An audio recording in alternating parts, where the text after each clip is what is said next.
সাল্লামকে আল্লাহ তাআলা কিছু নিদর্শন দেখিয়েছেন, যেগুলো আমাদের জন্য আমাদের জীবনে খুবই গুরুত্বপূর্ণ পয়েন্ট। 10টা পয়েন্ট আপনাদেরকে বলবো শর্ট করে, একদম সংক্ষিপ্ত আকারে। 1 নম্বর, আল্লাহ তাআলা বেনামাজি মানুষের একটা দৃষ্টান্ত, আল্লাহ চাক্ষুষ প্রমাণ রাসূলকে দেখিয়েছেন।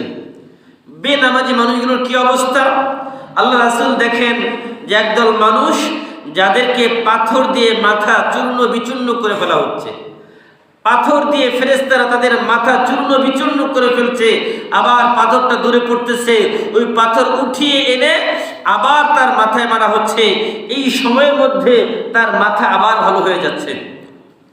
জিবরাইল বললেন, ইয়া রাসূলুল্লাহ, এই যে দেখতেছেন এই ফেরেশতারা এই মানুষগুলোর মাথা চূর্ণ বিচূর্ণ করছে পাথর দিয়ে, কেন জানেন? বলো কেন?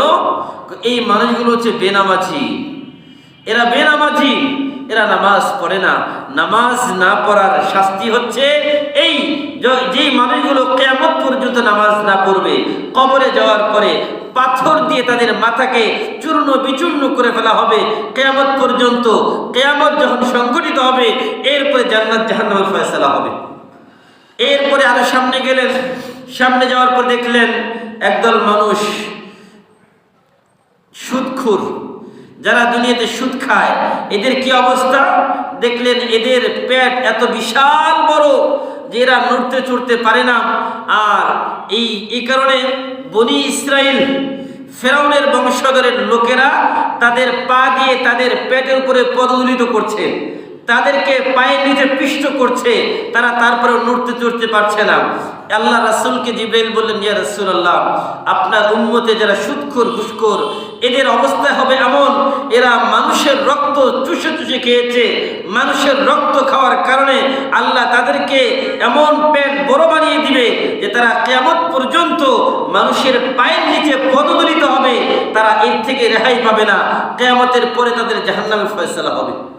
3 নম্বর দেখলেন ব্যভিচারী ব্যক্তি, যারা জিনা ব্যভিচার করে, নিজের হালাল স্ত্রী থাকার পরেও যারা পতিতালয়ে যায়, নিজের হালাল স্ত্রী থাকার পরেও যারা ভিন্ন নারীর সাথে রাত্রি যাপন করে, যারা হারাম সম্পর্কের সাথে জড়িত, যারা বিভিন্নভাবে নানানভাবে অনৈতিক সম্পর্কের সাথে জড়িত, তাদের অবস্থাটা কি হবে?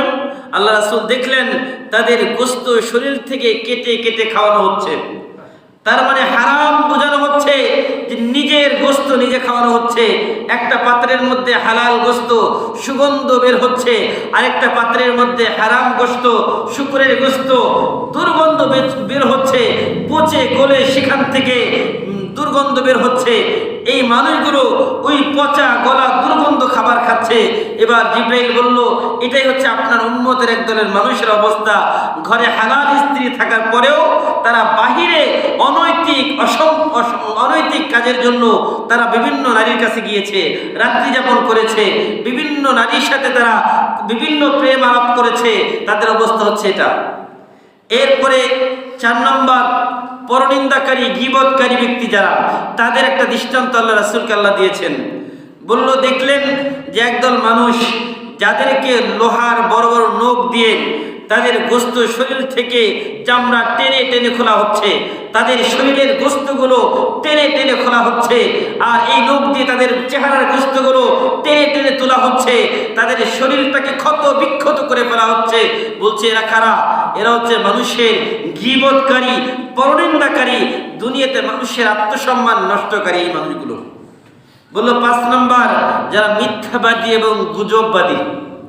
মিথ্যাবাদী এবং গুজব ছড়ানো মানুষগুলো, তাদের কি অবস্থা হবে? আল্লাহ রাসূল বললেন, তাদের লোহার হুক দিয়ে মুখ ছিঁড়ে ফেলা হবে, তাদের মুখের ভিতরে কথা বললে আগুন বের হবে, মুখে তাদের জিহ্বাটাকে আগুনের কেচি দিয়ে কেটে দেওয়া হবে, আবার ঠিক হয়ে যাবে, আবার আগুনের কেচি দিয়ে তাদের জিহ্বা কেটে দেওয়া হবে। এই শাস্তি তাদেরকে দেওয়া হবে। 6 নম্বর, এতিমের মাল আত্মসাৎকারী। যারা এতিমের সম্পদ ভক্ষণ করে, এতিমের সম্পদ অন্যায়ভাবে যারা ভক্ষণ করে, তাদের কি হবে?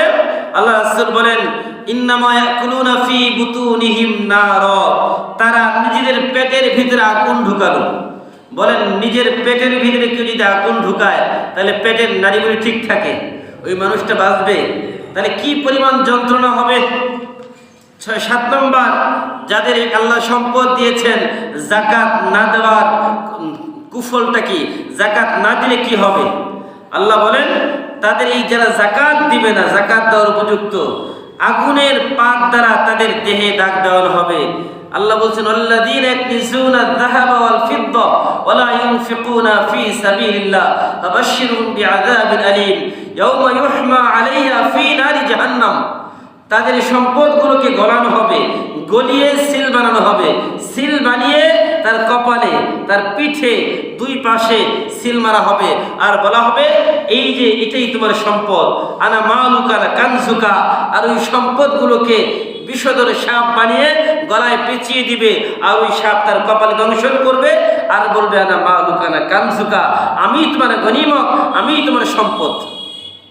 8 নম্বর, যে মানুষগুলোর কাছে আমানত রাখা হয়, আমানতের খেয়ানতকারী, এদের ব্যাপারে আল্লাহ বললেন যে এদেরকে দেখা গেল পিঠে এমন ভারী ভারী বোঝা বহন করছে, কিন্তু বোঝা নিতে পারতেছে না, বোঝা উঠাইতে পারে না, কিন্তু আরো বোঝা মানে পিঠে নিতেছে।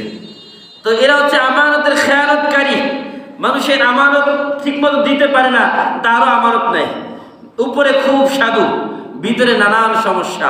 মানুষ তাকে ভালো মানুষ মনে করে, আমানত রাখে, আর দেওয়ার সময় বিভিন্ন টালবাহানা করে। এমন আছে না? মুনাফিক 9 নম্বর, আল্লাহ রাসূল বললেন যারা মুনাফিক তাদের অবস্থা কি হবে? আগুনের জিহবা, তাদের জিহবা দিয়ে, আগুনের কেচি দিয়ে তাদের জিহবা কেটে ফেলা হবে। কি কেন? মুনাফিকরা কথায় কথায় মিথ্যা বলে, এই জন্য তাদেরকে এই শাস্তি দেওয়া হবে।